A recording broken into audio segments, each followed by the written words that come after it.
What is up, everybody? My name is Hector Flores, host of the Insert Name FC podcast, a member of the Belly Up Sports and Media Network. You can find us on all things podcasting, Apple, Spotify, wherever you get your podcast fix from, at Insert Name FC. Pretty straightforward. And also, you can find the full video version of this episode on Belly Up's YouTube channel. So go to youtube.com and search Belly Up Sports, and you will find us there amongst other great content from the Belly Up Sports Media Network. Also follow us on social media at Insert Name FC on all things social media, Instagram, Facebook, X, also LinkedIn. So that way you can know what's going on. Also check out Belly Up. I actually just did a video on their platform talking about the U.S. men's national team kits. They have been dropped. It's official now. The leaks are very much accurate to what they were going to wear for the 2026 World Cup. But this episode, I said we might have Edward, and that is definitely very much a might, because Edward is not available. As a matter of fact, I'm recording this on Monday. Obviously, you guys know we normally record these episodes on Sunday, but something came up with Edward, so he was unavailable. So more consecutive days without episodes without Edward. So yeah. So this episode is just going to be solo dolo. It's going to be me. So we're going to talk about Mauricio Pochettino, Mexico national team, and we're going to talk about an interesting topic that has come into play with a dual national player, and I'll share my thoughts on all that. And then obviously Players of the Week, give you guys some games to look forward to this weekend, and yeah. Pretty straight up episode.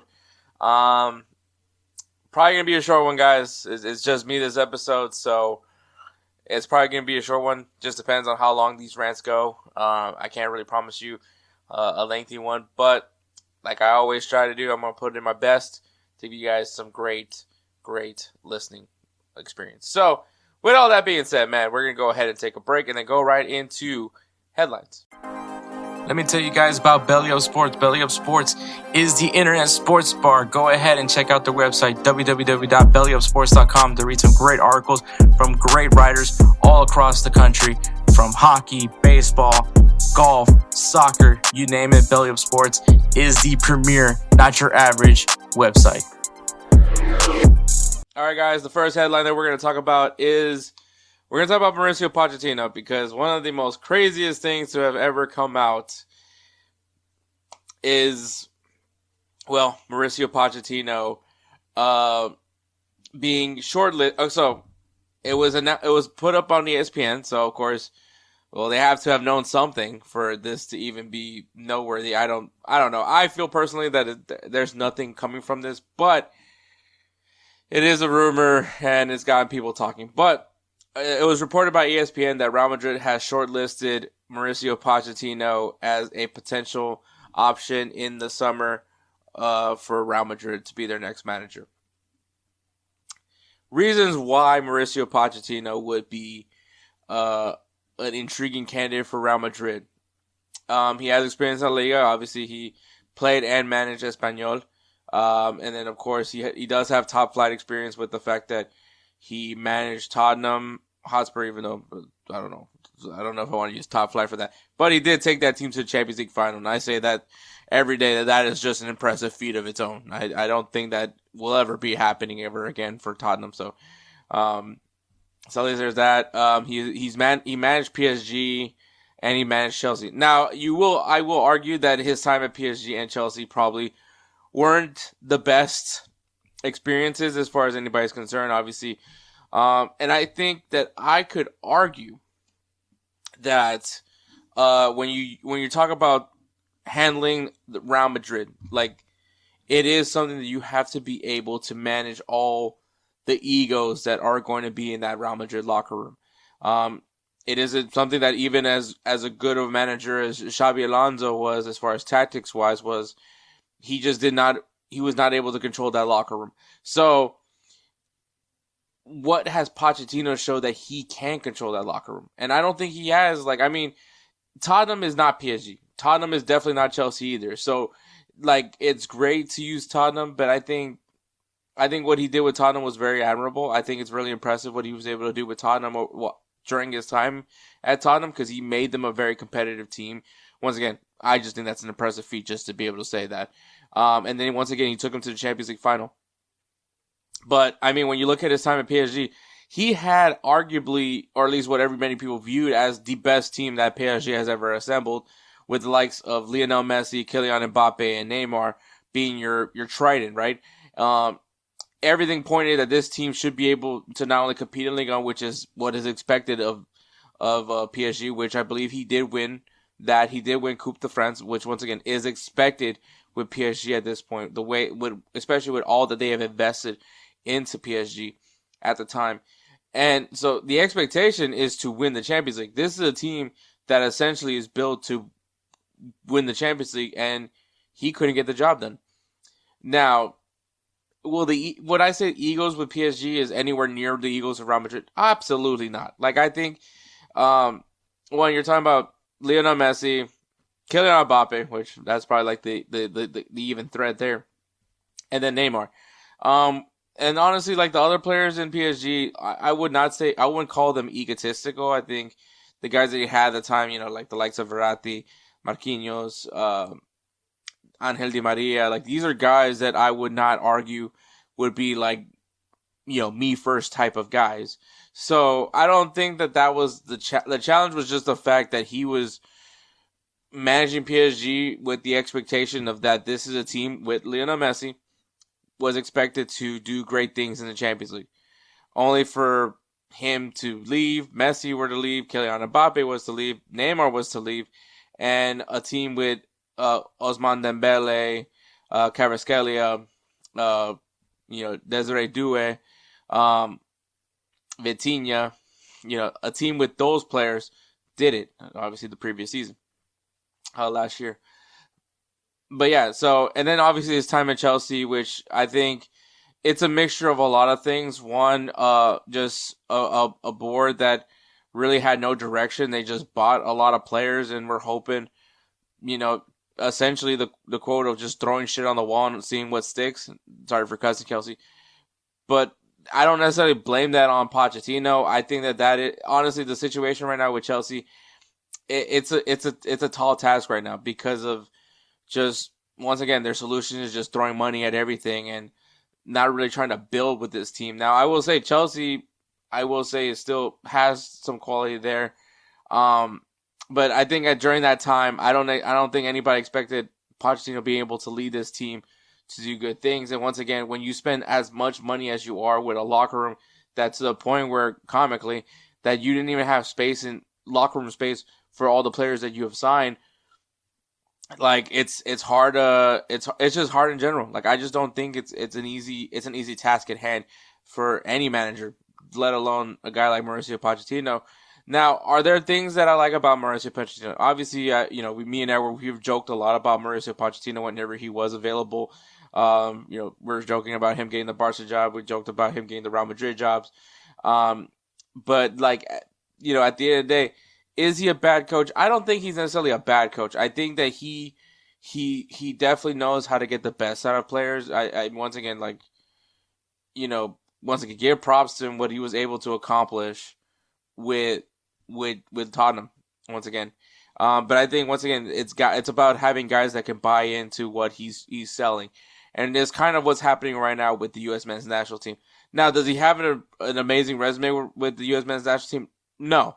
I think he got the mentality now with this team. Like, this is a different US men's national team compared to the Nations League, right? Like, this is obviously a very different US men's national team from the Gold Cup, being that this is now the guys, especially the guys that we're expected to see in March, is going to be the guys that we would probably be seeing at the World Cup.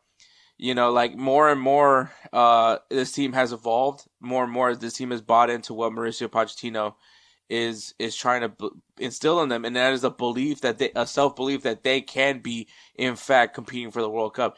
Guys that, fight for the team and fight for the crest of the U.S. men's national team. That is what Mauricio Pochettino is doing, and it's crazy that we need to get an Argentine to get this belief out of these players. And he has been able to get the best out of some of the players on this team. Once again, Diego Luna being a prime example of a guy that maybe not many people thought of, even in the conversation, to be featured for the U.S. men's national team. But he came in and he sipped the Kool-Aid that is Mauricio Pochettino, and it has paid off for him tremendously. Christian Roldan, another guy that maybe guys thought he would be a fringe player.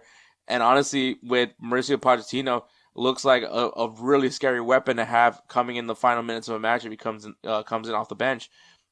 And then on top of that, you still have arguably one of the best group of American players that the U.S. has ever had. Not the golden generation, but one of the best group of players that the U.S.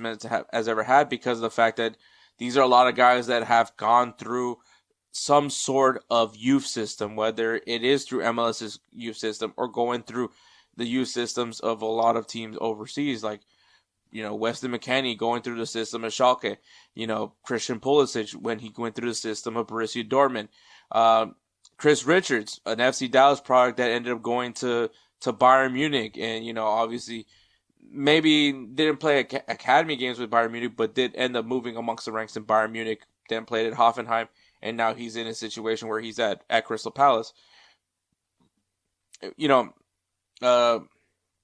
Able to get dual national players like a Florin Balogun, like a Yunus Musa. It's all what's being built right now with this U.S. men's national team, and once again, it goes down to this self-belief. And we're having MLS guys, you think of Matt Freese, right? Like a guy that maybe not many people thought was even in the conversation as starting goalkeeper. A lot of people still thinking this was Matt Turner's job to lose, but now Matt Freese taking full advantage of his opportunity, and now he's more than likely going to be the starting goalkeeper for the U.S. men's national team. You look at more and more we're starting to see more MLS guys being featured, and it's once again these guys are fighting with what Mauricio Pochettino wants, and it's going to be really intriguing what this March international window is going to look like for the U.S. men's national team, just because of more and more how bought in is this team. Who's the guys that Mauricio Pochettino likes and who he wants to see a little bit more of. It's going to be really intriguing stuff as we get into the final months of getting to the World Cup. And once again, no, it's not shocking for everybody. Of course, I think Mauricio Pochettino contract ends at the end of the World Cup. And I do not see Mauricio Pochettino staying with the U.S. men's national team. I can very much see him going back and becoming just a regular club manager, which honestly I think that's what he prefers. I think, once again, I've said it. I think what Mauricio Pochettino was hoping to gain from being able to exceed the expectations of the U.S. men's national team, which once again I think the expectation is getting out of the group and getting past the first playoff, the round of 32.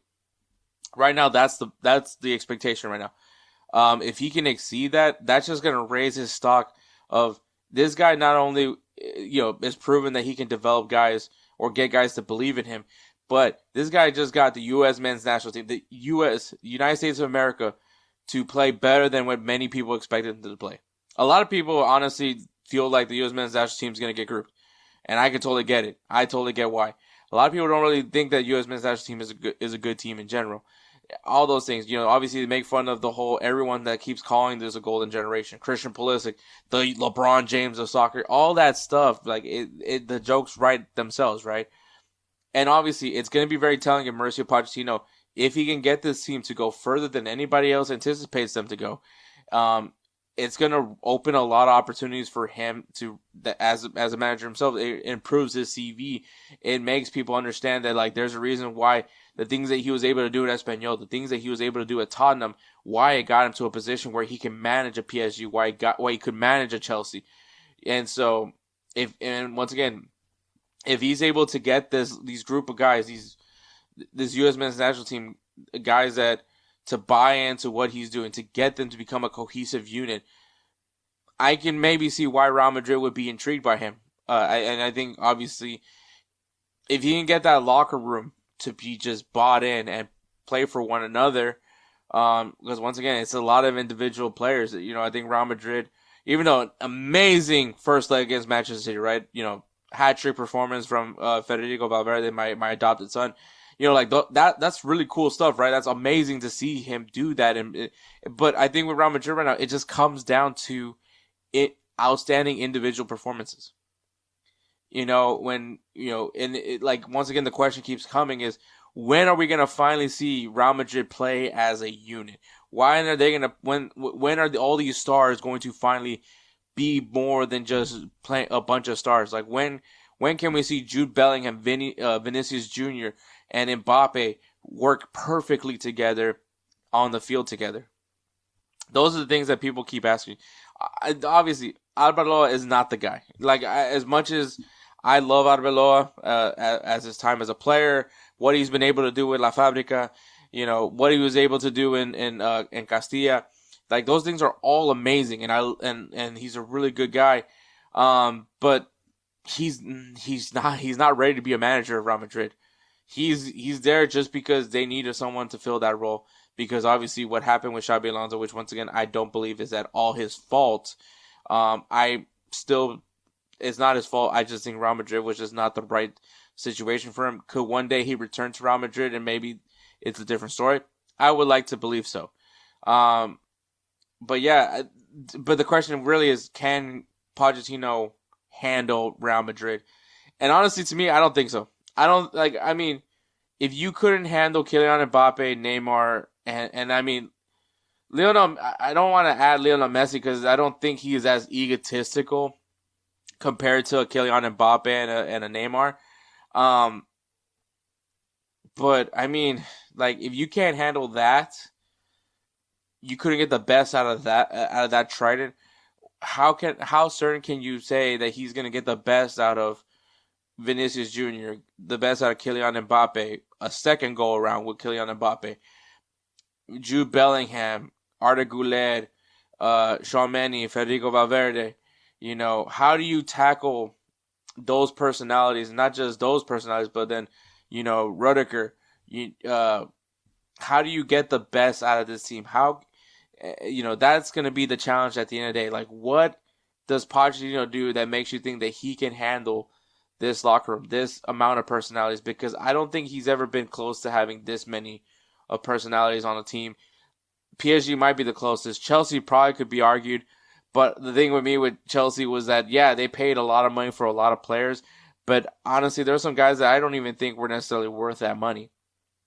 Which is a crazy thing to say because of the fact that, like, to tell someone they're not worth X amount of money is a ridiculous thing to say. But that's what I mean. Like, Chelsea, I think they just went after the best players possible. But I don't think Caicedo is egotistical. Enzo Fernandez, you could probably argue, is probably that.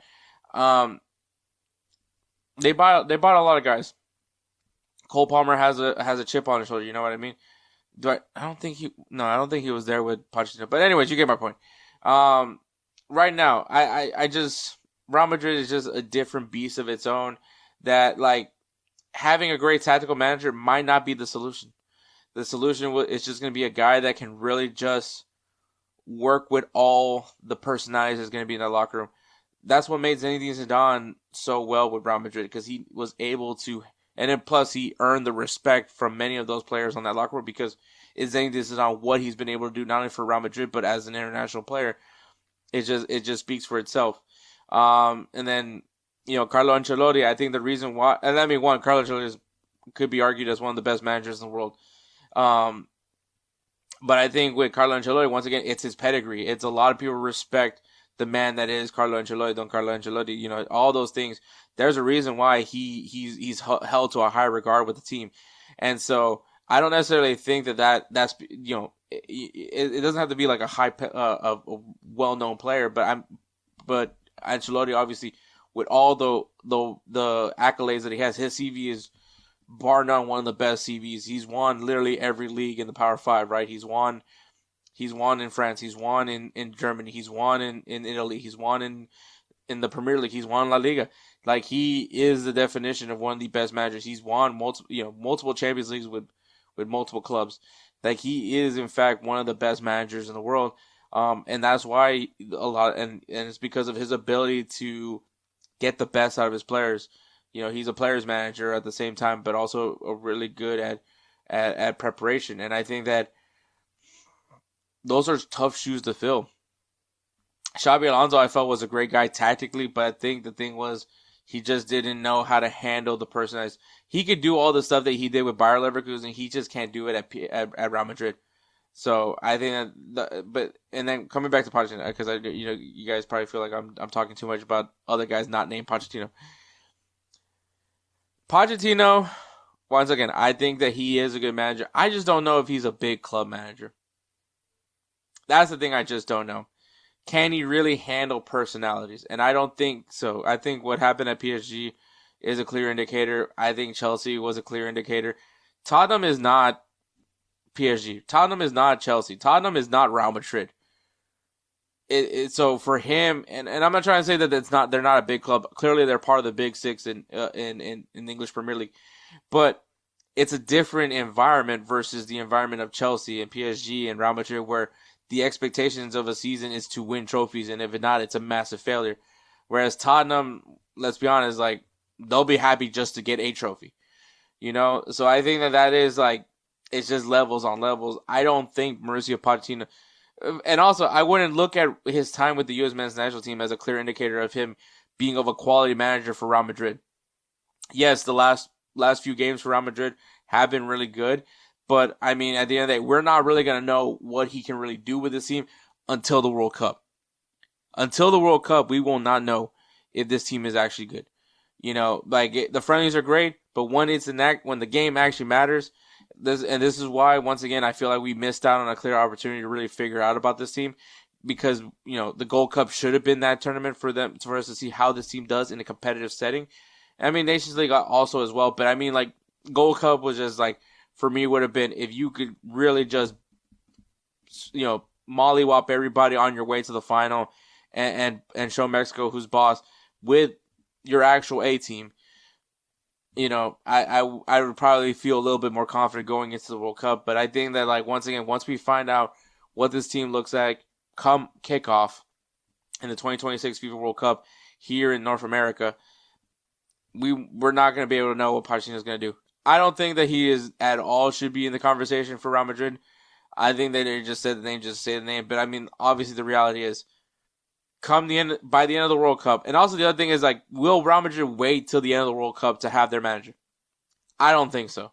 I think they're going to hire a guy early into probably even before the World Cup, hire their guy, and so that way they already can start doing all that they need to for preparation for the season. Which is monitoring guys that they're going to want to bring in from the World Cup. And so getting rid of guys, trimming the fat. So I really don't think Mauricio Pochettino is going to be even a serious choice. I think that they just said it just to put a name out there. But I don't think Mauricio Pochettino is getting hired by Real Madrid. Honestly, like, if Pochettino goes to Europe, I really don't know where he would go. I really don't. But I think, like, honestly, like, teams like Tottenham and Espanyol makes the most sense to me. And funny enough, with Tottenham being open, why wouldn't he not at least, like, entertain the thought of returning to Tottenham? So, yeah, like, I mean, look, we'll see. We'll see what happens, man. I think it's going to be interesting. The fact that this is even brought up, I thought it was the funniest thing ever, because I was like, why? What does Real Madrid see in Mauricio Pochettino that entices anybody? I mean, once again, the most impressive thing that he has on his resume right now is that he got Tottenham to the Champions League final. That's it. Aside from that, his time at PSG, besides... Wait, did he win? Where is he? Did Mauricio Pochettino win? Or was that the year that that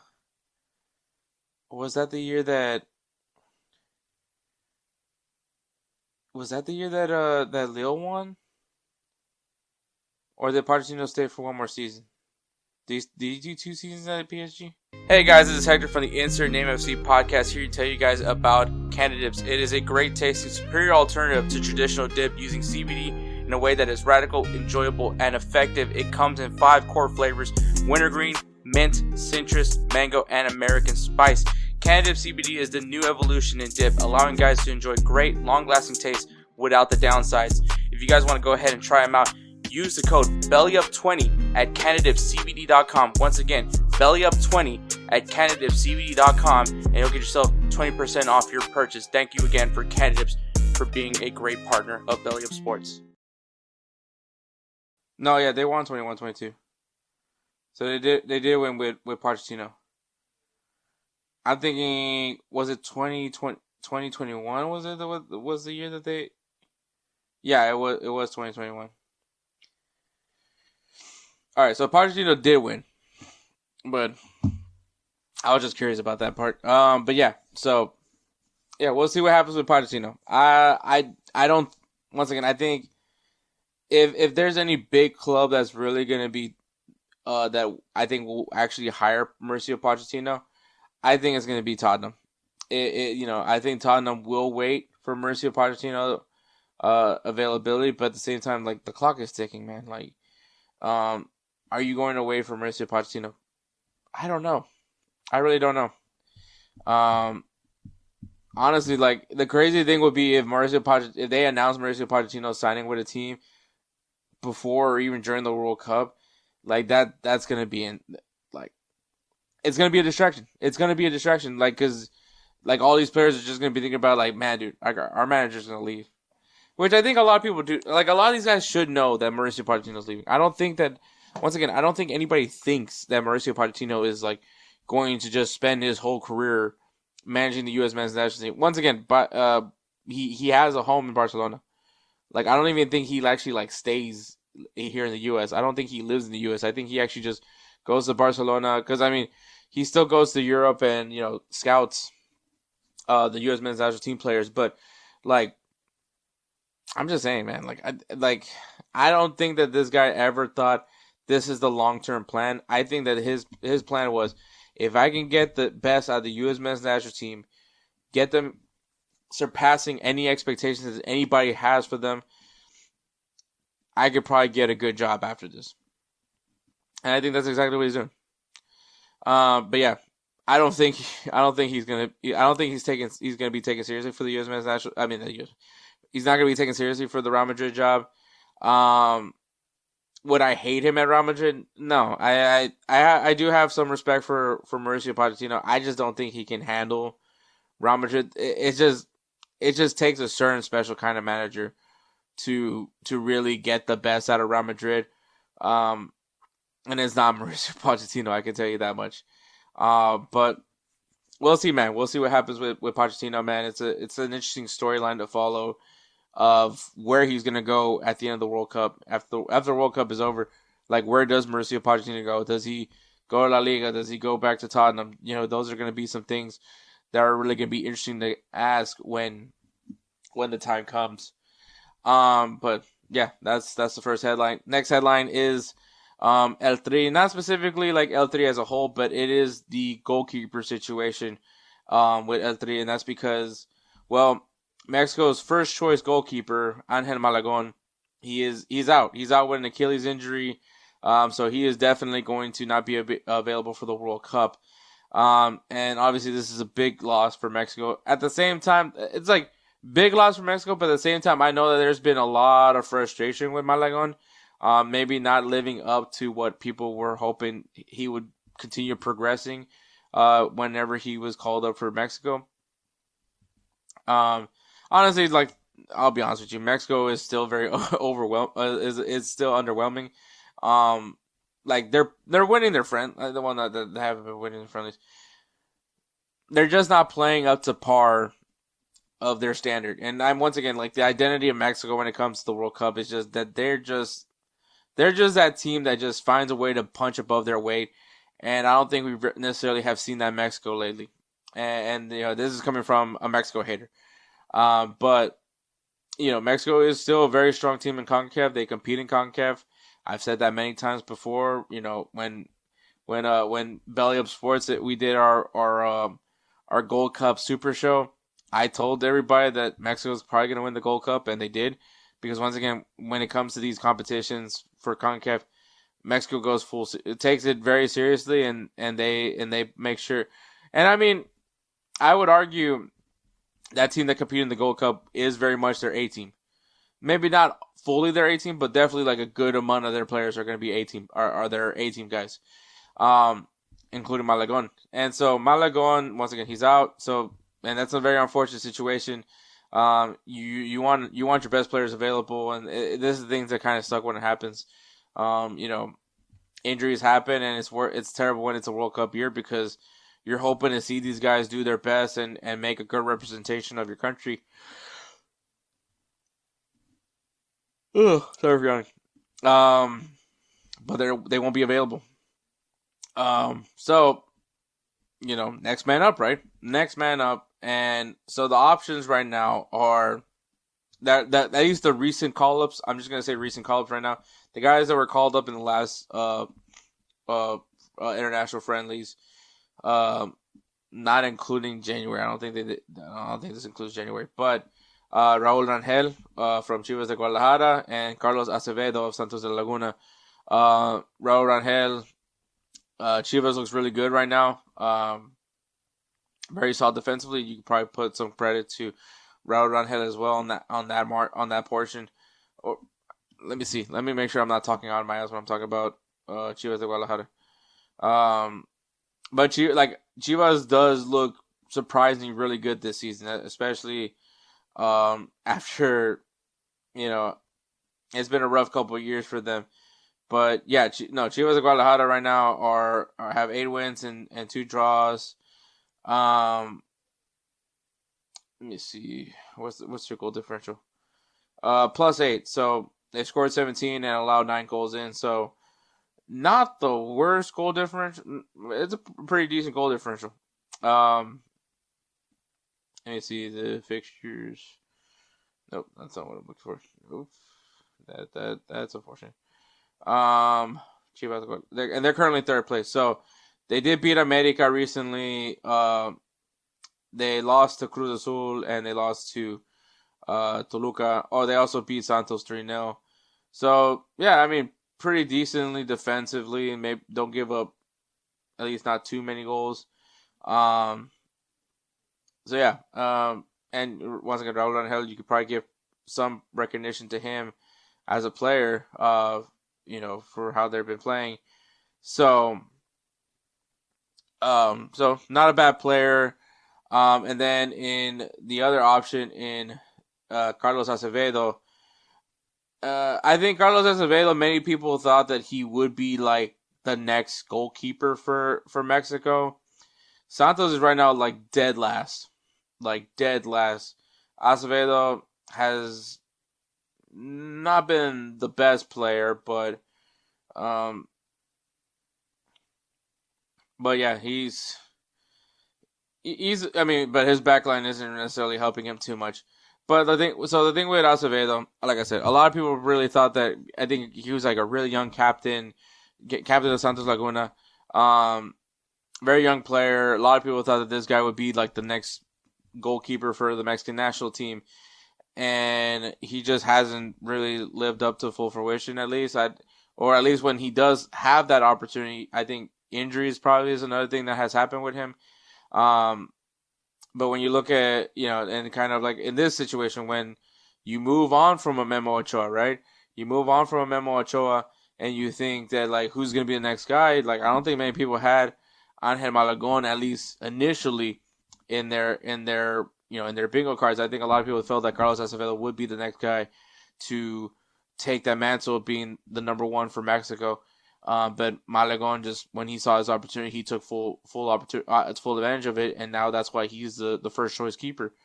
I mean, if you're going off of form, Raúl Rangel should be the clear option for El Tri to be the next number 1.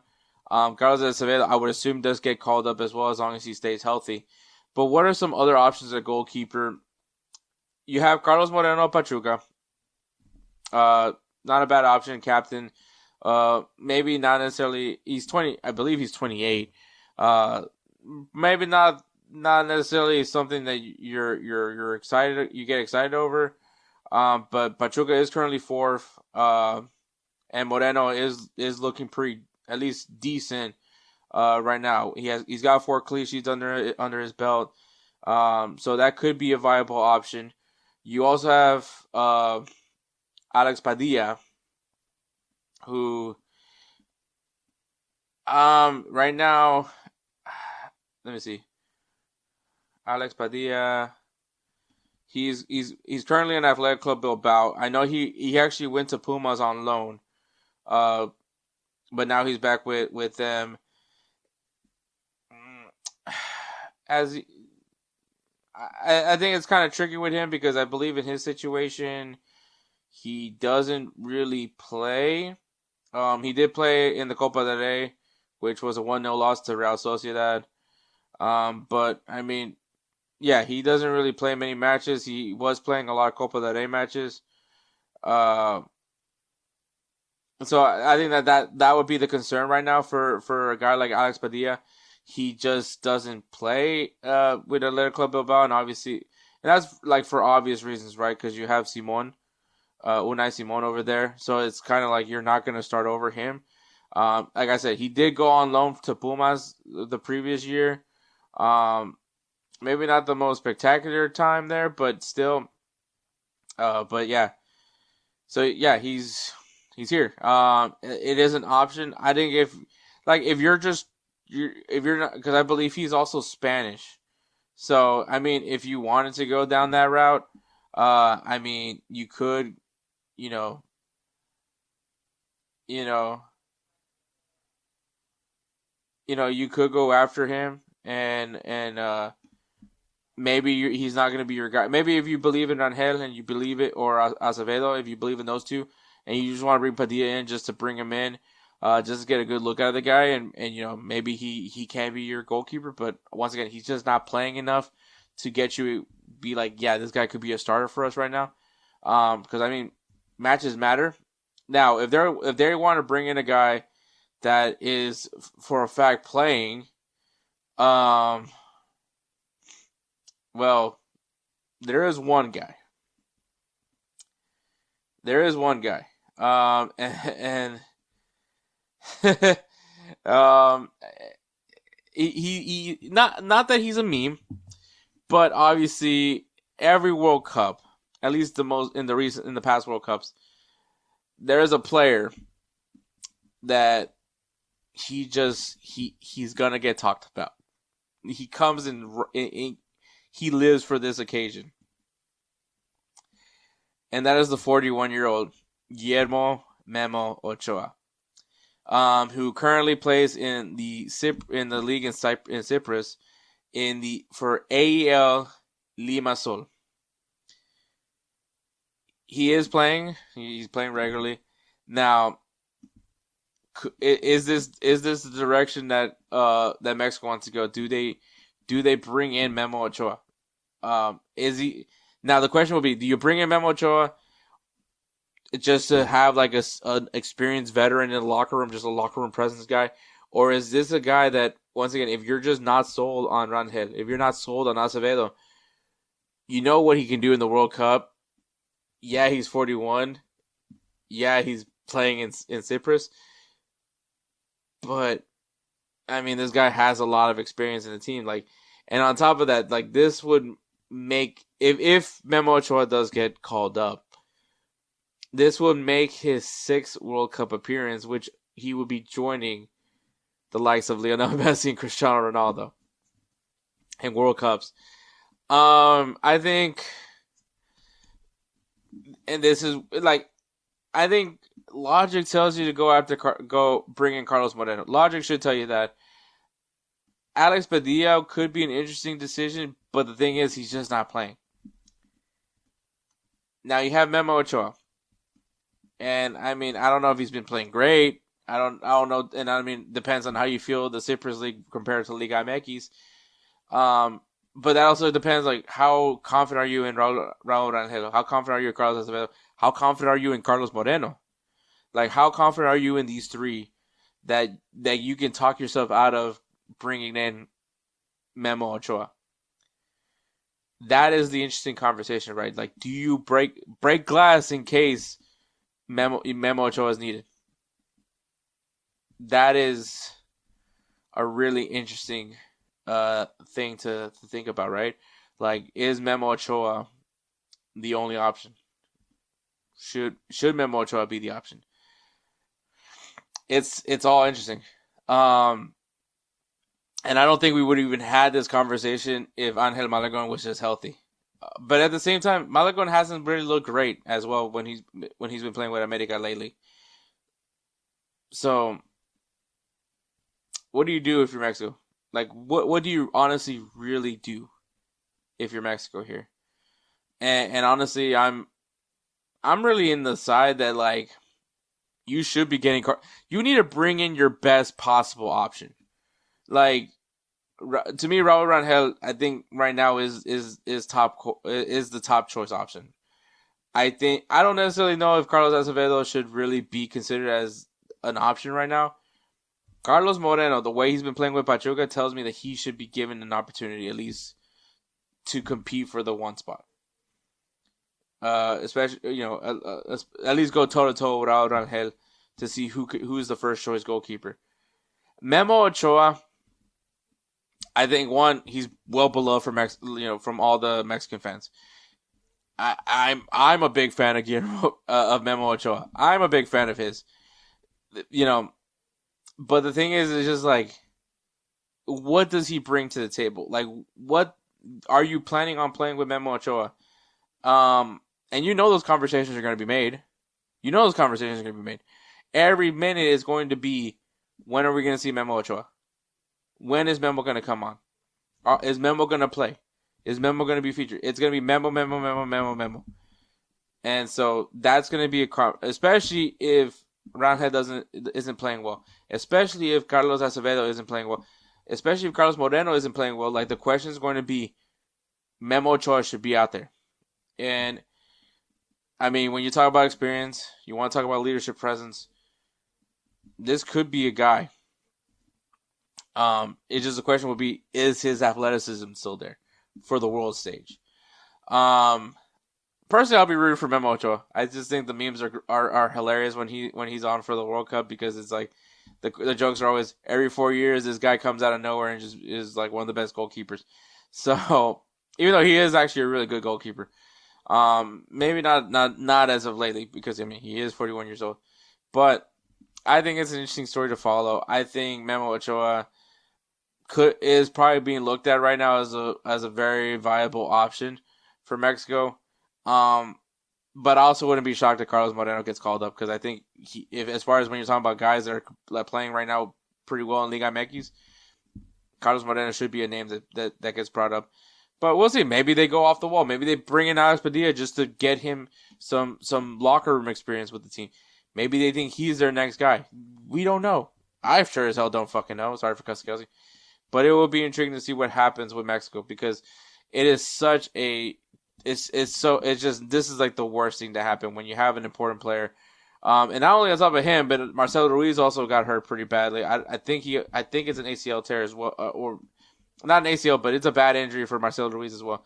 So, Achilles. my bad. Malagón had an Achilles injury, which is like probably one of the worst injuries to experience. But I think Marcelo Ruiz also got like a really bad injury. So this Mexico team, it's going to be interesting to see who gets called up for this team, because of just like some really good players are getting hurt in really bad times. But we'll see what happens, man. Look, I don't want to see Mexico play bad. I want to see Mexico playing their best. Once again, being that nation that's always known to be punching above their weight, man. Like, I've always loved that about Mexico, their tenacity, the culture. The fans are amazing. Once again, I always think about that 2018 World Cup where they went out of their way to go find a Korean to celebrate with the Korean, because the Korean South Korea beat Germany. So all those things, man, it's not the World Cup without Mexico, man. It just really isn't. And if they're not playing well, it's just gonna be a rough sight to watch Mexico play poorly, and the fans booing them in their home stadium. So I don't want to see that. There's people out there that definitely want to see that, but I'm not one of those people. And this is coming from a guy that hates on Mexico. So I really don't want to see that at all. And then the final headline. So I wanted to talk about this because of the fact that it's one very recent. I was going to talk about another thing, but I was just like, let's talk about this more. Noahkai Banks. So if you guys don't know, Noahkai Banks, he's I don't even know he's cap tied.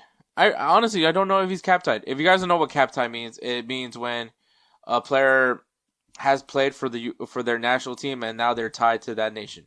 I don't believe he's been cap tied. Maybe he has been cap tied. I don't know. I don't think he's played for the U.S. men's national team. That's the only thing that. Let me see. We're just having a lot of fun with FUT Mob today. Let me see. Noahkai. All right, Banksy. All right. Let me see. Matches. Let's see. U.S. men's international. No. So yeah, he was on the bench for the Japan game. So yeah, he hasn't been called up from he hasn't played, so he's still not cap tied. So for you guys that don't know, once again, cap tie basically is once the player has played for the national team, they are now tied to that national team. Now players are allowed to do a one-time switch once they're cap tied, a one-time switch to another national team. But after that, there's no more switching. Like that's who they're playing for. Noahkai Banks has not been cap tied. He has been called up with the U.S. men's national team, but once again has never played. Let me be certain. Like I don't want to say this and then be completely wrong. U.S. men's national team. Let me see.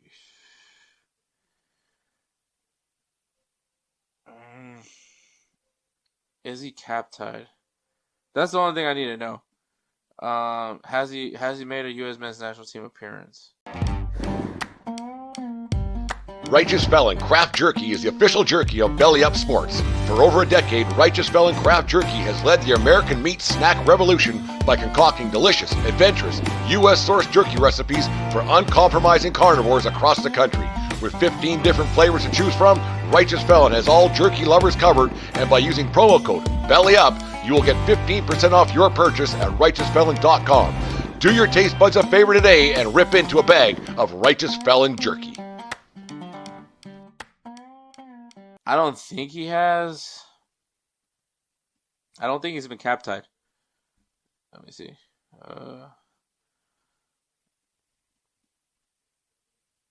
U.S. men's national team caps. Yeah, so he has yet to have made a single U.S. men's national team appearance. Like he hasn't played a single match for the U.S. men's national team, so he's not cap tied. So he, in all essence, could, make the switch to Germany, which is what he's currently conflicted with. Like he even though clearly the U.S. has shown interest in him, clearly wants him to be with the team. But once again, like I said, once he plays for the U.S. men's, once he steps on the field with the U.S. men's national team, plays a match with the U.S. men's national team, he's cap tied to the U.S. men's national team unless he does the one-time switch. So right now he's still in a position where he can go either or. Like he could play for Germany or he can play for the USA. And a lot of people are giving him some backlash towards his decision of opting out of the U.S. men's national team camp. So if you guys don't know, in the March camp, Noahkai Banks opted out of the U.S. men's national team camp. He's not going to play for the U.S. men's national team because he's still uncertain of whether he wants to represent Germany or the United States. So the German outlet Kicker was the first to report that Banks wouldn't participate with the U.S. men's national team, which March 28th they're set to play Belgium, and then on the 31st they're supposed to be playing Portugal. So, is it the 31st? Let me see. Yeah, 31st they're supposed to play Portugal. So right now he still hasn't made a decision whether or not he wants to play for Germany or for the U.S. men's national team. And I mean, the kid is 19 years old. He's been playing. He's played 21 games now with his club in FC Augsburg. He has a goal under his belt. Now, once again, he holds two citizenships. He has a German and a U.S. citizenship. His father is an American. His mother's a German. He was born in Hawaii. But he did grow up in Germany. But he also has represented the U.S. men's national team in the youth levels. He played in the U-17 FIFA World Cup with the U.S. men's national team. But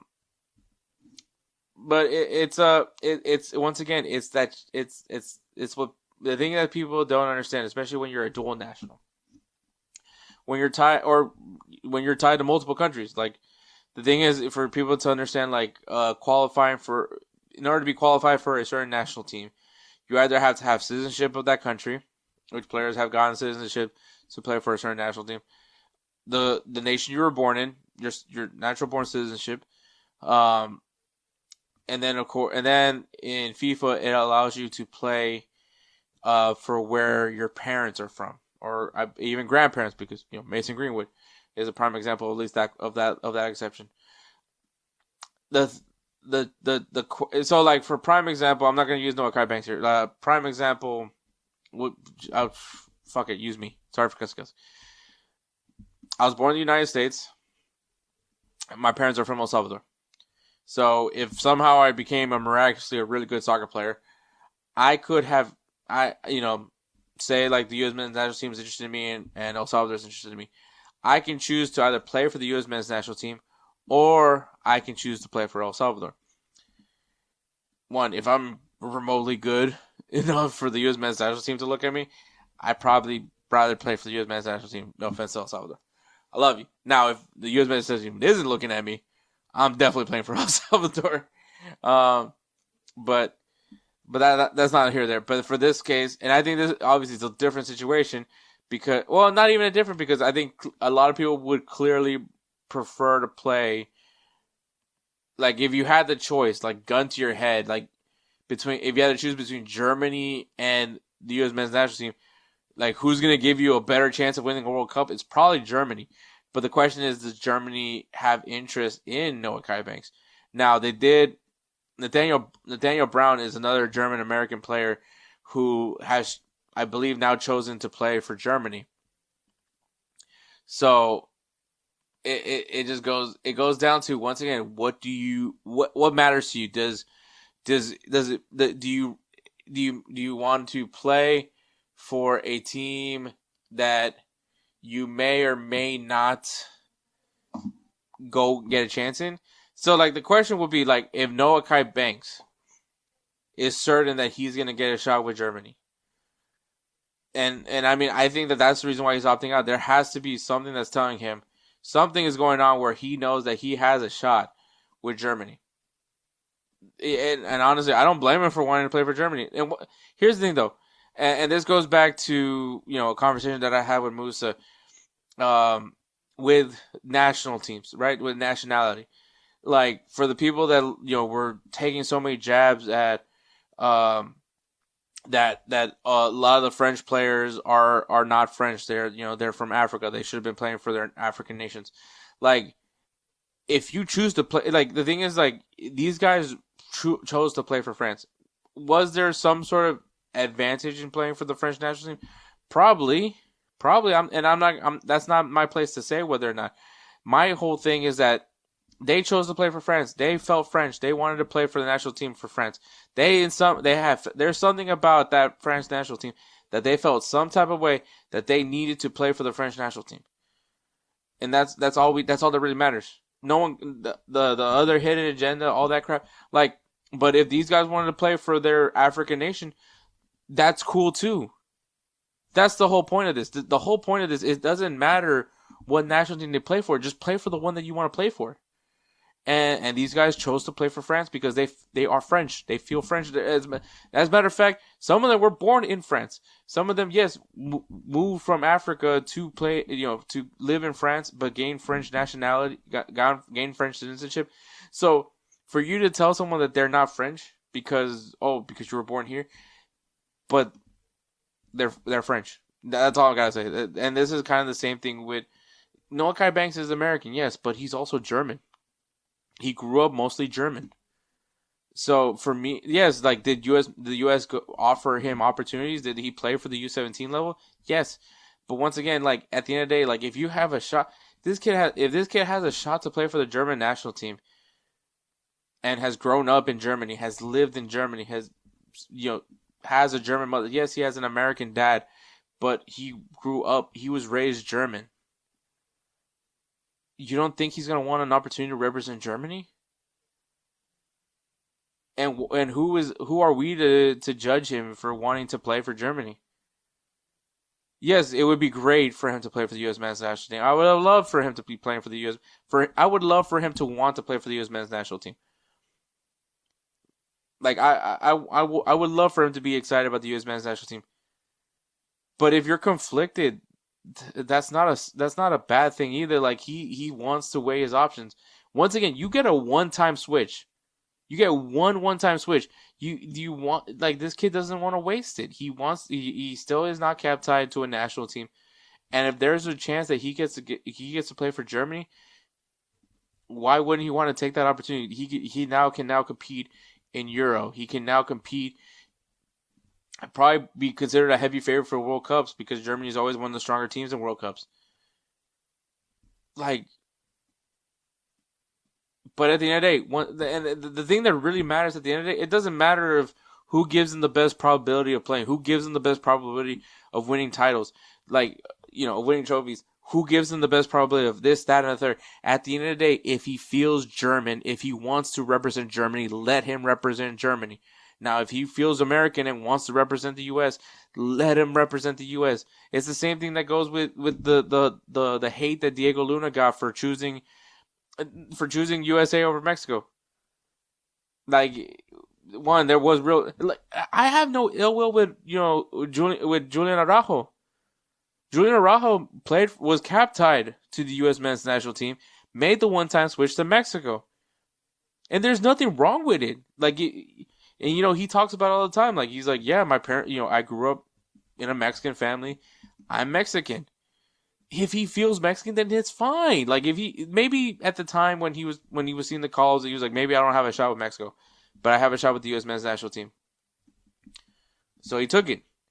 But I think that there was always and the thing is, but a lot of guys that grew up, a lot of people that grew up here in the U.S. that are of Mexican descent, they're raised to be Mexico. They're raised to love El3. My dad never raised me to love the Salvadoran national team. He told me it was going to be a painful, long road. And he was completely right. To the point where we're rooting for Brazil. Like, so, and my dad always pushed me to like the U.S. men's national team. So, like, the thing is just that it's a different energy. It really is. I'm proud to be Salvadoran. Don't get me wrong. I'm a proud American. But, like, in those Mexican households, like, you're told to be proud to be be Mexican. You're proud of your roots. And once again, I'm gonna get back to Noahkai Banks, but the whole point is, if that's how you feel, if you feel like you want to play for, like, the reason for wanting to play for the national team is really irrelevant. It honestly is. I don't care if the reason why the players choosing to play for this national team is because they have a better probability of playing for this national team. Or the reason why is because the national team that they really want to play for just doesn't call them up. Like, I don't care for those reasons. The reason I care about is that is irrelevant to me. They chose to play for that national team. You choose to play El Salvador, it's because you wanted to play for El Salvador. You chose to play El Salvador, now you're here. You want to play for Mexico, now you're there. You play for the U.S. men's national team, you are there. Same thing goes for Germany, man. You wanted to play for Germany. You want a chance at Germany. Like, I don't think Noahkai Banks is wrong. And there's still time. Maybe he sees, the March call-ups happen, and he sees, like, man, dude, I really like that I miss the guys over there at the U.S. men's national team camp. And maybe in his head, he's like, hey, if Poch asked me to play for the U.S. for the World Cup, I'm gonna take it. Like, who's to say that doesn't happen?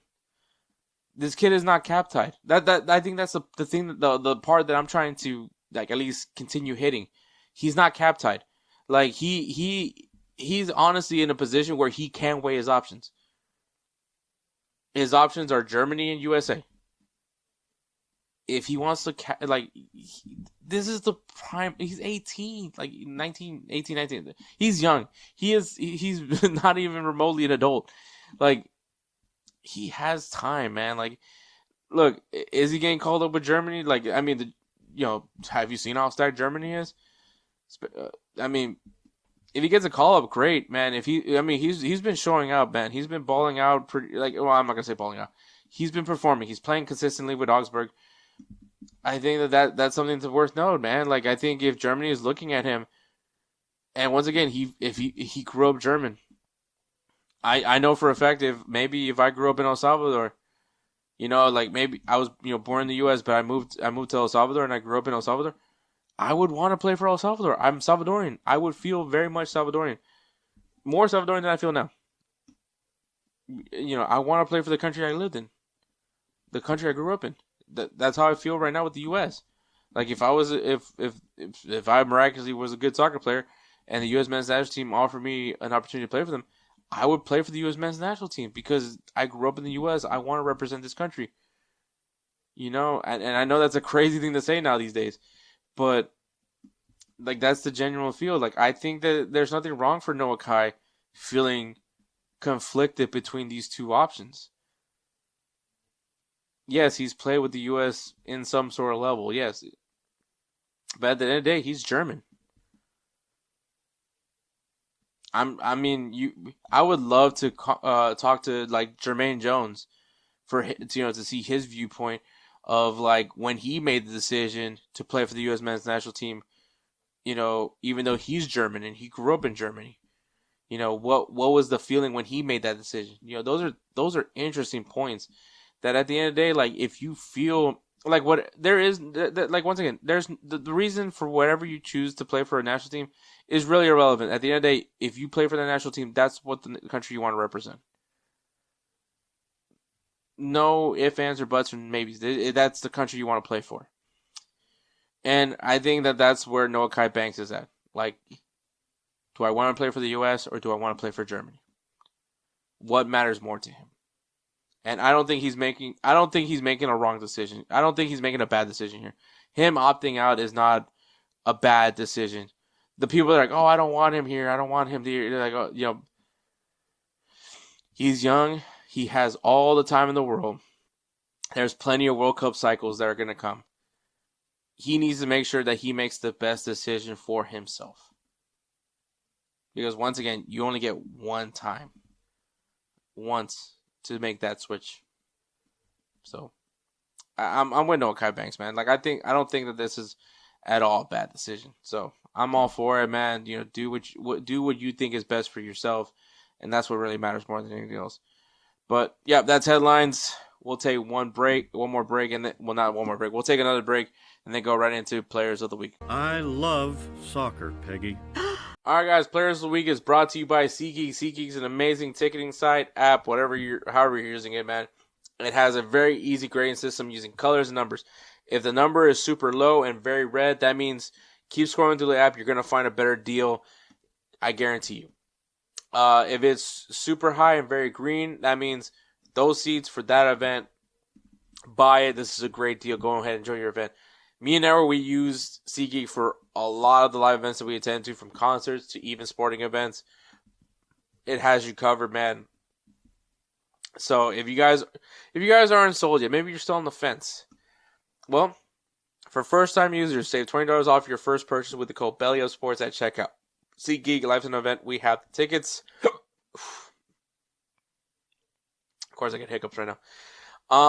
My player of the week is Gonzalo Guedes, who scored 2 goals in Real Sociedad's 3-1 win against Osasuna. Really good game. Really good performance. Also, shout out to Pellegrino Matarazzo, who is currently managing Real Sociedad, the American. So, just wanted to point that out. Also, Edwards' player of the week is Rafinha, who scored a hat-trick. Kind of a weak hat-trick, if you ask me. In Barcelona's 5-2 win versus Sevilla. So, but once again, it's a hat-trick at the end of the day, so I can't say anything. So, congratulations to Gonzalo Guedes and Rafinha for being our players of the week. Once again, guys, use that code BELLYUPSPORTS at checkout at SeatGeek.com so you can save yourself $20 off your first purchase. SeatGeek, Life's an Event. We have the tickets. All right, guys, we have some matches this weekend, man. So buckle up because there's some matches for sure this weekend. We're gonna kick things off with some MLS matches. We got FC Dallas hosting the Houston Dynamo in the Texas Derby. I mean, you know me. I'm a Houston Dynamo supporter, and I hate FC Dallas. So we'll see what happens there, man. Last time Houston went into FC Dallas, they got a really good win. They got a great win, obviously great win against Portland this past weekend. They are going to be down some guys. Well, actually, they'll have some players back because Antonio Carlos will be back, and they'll also have Bogot back as well. Because the player got the red card was like a guy on the bench anyways. But yeah. We also got Vancouver Whitecaps taking on San Jose Earthquakes. So, Seattle beat Earthquakes, right? I just want to point that out again. Because John Rivera, you want to be all your craziness. You want to be all foolish and try to tell me that San Jose is good. And I told you, look who they played. And then when they played Seattle, it was a 1-0 loss. So I'll give props to Earthquakes. That could have been, they put in a good game. But now they have another test. And if you guys don't know, on Gold TV's show, Wake Up MLS, I said if San Jose it can get 5 points in the next 3 matches, which didn't get no points against Seattle. So now they need to win in these next 2. And then these next 2, Vancouver is the other team, and the last team is San Diego. So they need to secure 2 wins in these next 2 matches against one of the most complete teams in Major League Soccer, the Vancouver Whitecaps, and San Diego, who is disgusting right now. So we'll see what happens there. But yeah, this is just the whole fuck you parade to John. Sorry for cussing Kelsey. And NYCFC, who are looking pretty dangerous themselves, taking on Inter Miami. So we'll see what happens there. Two early teams that are really good right now. See what happens there in MLS. Also, we got San Diego FC taking on Real. So I thought that was all the MLS games. No, so 4 matches in MLS that are going to be some really good matchups. So make sure you guys check them out. In Liga MX, I got 2 matches for you. We got Pumas versus Club America. Battle of the F. So we'll see what happens there. And then we have Pachuca taking on Toluca. So sorry, if you guys want to see a little bit of Carlos Moreno against one of the better teams in Liga MX, we'll see what happens there, man. It's going to be some good matches there. And we got Feyenoord taking on Ajax in the Eredivisie. So make sure you guys, some good matches over in the Netherlands. In Ligue 1, we got Lyon taking on AS Monaco and Marseille taking on Lille in Ligue 1. In the Bundesliga, we got RB Leipzig taking on Hoffenheim in the Bundesliga. And we also got Noahkai Banks and FC Augsburg taking on VfB Stuttgart. So another good matchup there in the Bundesliga. In the Serie A, we got Juventus taking on Sassuolo and Bologna taking on Lazio over there in Serie A. In La Liga, we got Villarreal taking on Real Sociedad. We'll see what happens with Pellegrino Matarazzo and his boys over there taking on Villarreal. A pretty decent defense over there. And we have a jersey bet. And that is Real Madrid versus Atletico Madrid.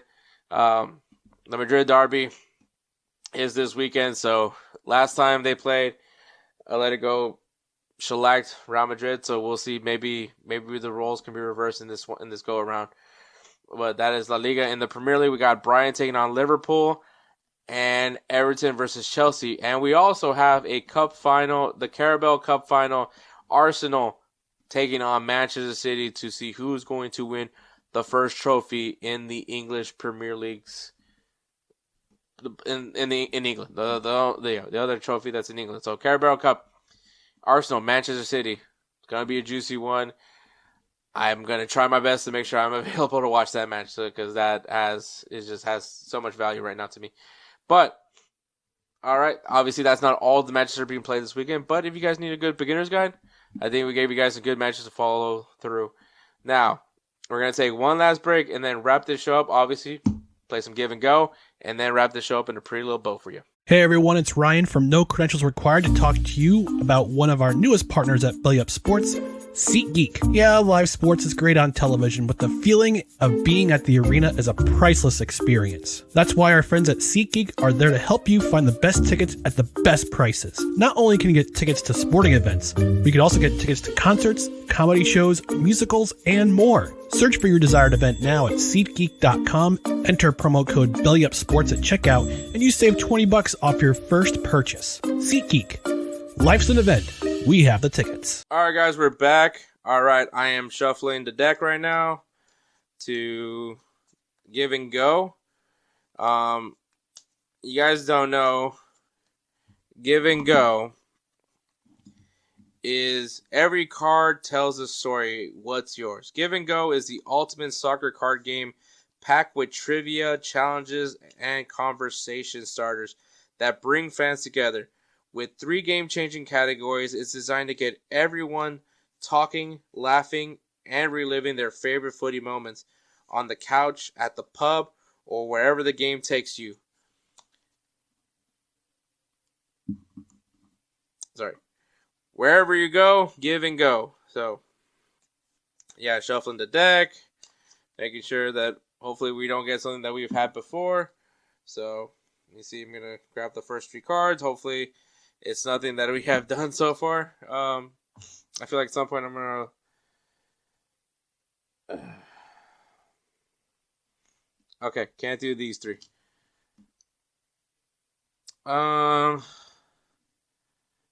Dude, that's such a lame card. Okay.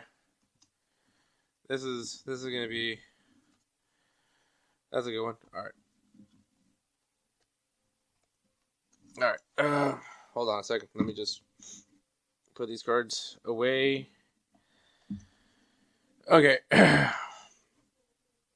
Who's your favorite player and why? Now, since this is in the memories category, I mean, I figure that this is gonna... I'm gonna give you a few ones. So my favorite player of all time is R9, El Fenomeno. Everybody at this point, everybody knows. if you listen to this podcast plenty enough, you already know El Fenomeno is my favorite player. He's what got me. I always talk about it. Like, my dad always was really big on the Brazilian national team, to the point where my dumbass thought we were Brazilian. And I remember watching. I remember watching the '98 World Cup with my dad, but I don't necessarily remember too much of him. I just remember Thierry Henry, and Patrick Vieira and Zinedine Zidane. As far as like the Brazilian players, I don't really remember that much. It's probably the same guys from the 2002 World Cup, to be honest with you. But I was just because I wasn't really fully watching the match. That's the only reason why I say that. But in 2002, that was when I was actually like watching it with my dad. Like, my dad, because obviously it was in Korea and Japan, so like the games would be played like super early. So my dad recorded a lot of the games on a VHS. Obviously, this is before DVR was a thing. But so I would, me and my dad would sit and watch the games, the games that were recorded. And obviously, social media wasn't a thing, so there was no way of getting spoiled unless you were watching the news. And so we'd watch the games, and obviously that 2002 Brazilian team, it really really caught my attention. And to watch Ronaldo, and then on top of that, waking up at like however early in the morning to watch the World Cup final with my dad. We watched the World Cup live, and to watch that final and to watch Brazil win it, and to watch El Fenomeno score the 2 goals, it's one of those that just is always going to be a core memory of mine. So Ronaldo R9 is my favorite player. That was who I grew up watching. I loved everything about him. I always made sure to watch his games when he played for Brazil, because at the time that's all I knew was national team. I didn't know too much about clubs until I got FIFA. So me and one of us got FIFA at one point, and that's when I learned that Ronaldo El Fenomeno played for Real Madrid, and that's how I became a Madridista, was through Ronaldo. So everything that basically, because of my fandom, me becoming a Madridista, me having this like love for Brazil, it all stems from El Fenomeno, R9, Ronaldo, the real Ronaldo. so that's really what it came down to. And he's still one of my favorite players to this day, one of my GOATs of the game. U.S. men's national team, and the reason why I point out U.S. men's national team because, like I just said, I literally just spent a whole bit just talking about Brazil, and how did I become a U.S. men's national team fan besides the fact that I'm American? And there was a time where I didn't really care for the U.S. men's national team. I thought that they're Americans. How good can they really be? And it wasn't until I saw this player that I was just like, wow.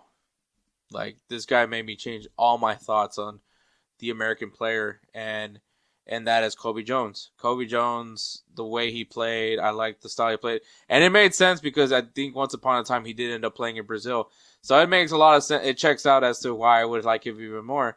Let me just double check on that one.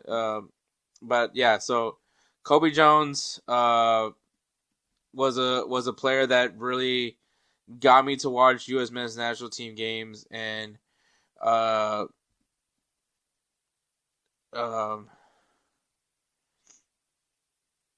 me see.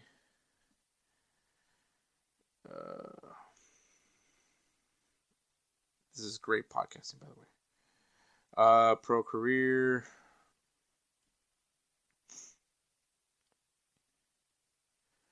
Okay, so for some reason I thought he played some Brazil games, but I guess not. Let me see. Let me see. After representing the 1992 overseas, yeah. So he played for Vasco da Gama. So he did. Okay, so he did play a little bit in Brazil. So it kind of checks out as to why I at least liked how he played. But yeah, I loved everything about how Kobe Jones played, and really got me into the U.S. men's national team, and that's how I became a fan of the U.S. men's national team. Besides the fact that I'm American, and then obviously you got to see the likes of Clint Dempsey and Heath Pierce and Onyewu, Tim Howard, Jermaine Jones, a lot of these guys, that now I've become a fan of that. So that's my favorite U.S. men's national team player. And the last one that I'll do is my favorite current player. The player right now that I just have to watch. Well,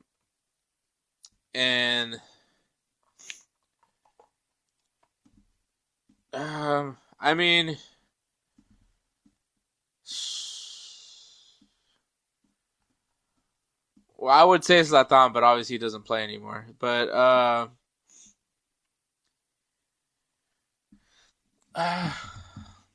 honestly, I would say currently right now my favorite player is Dani Carvajal.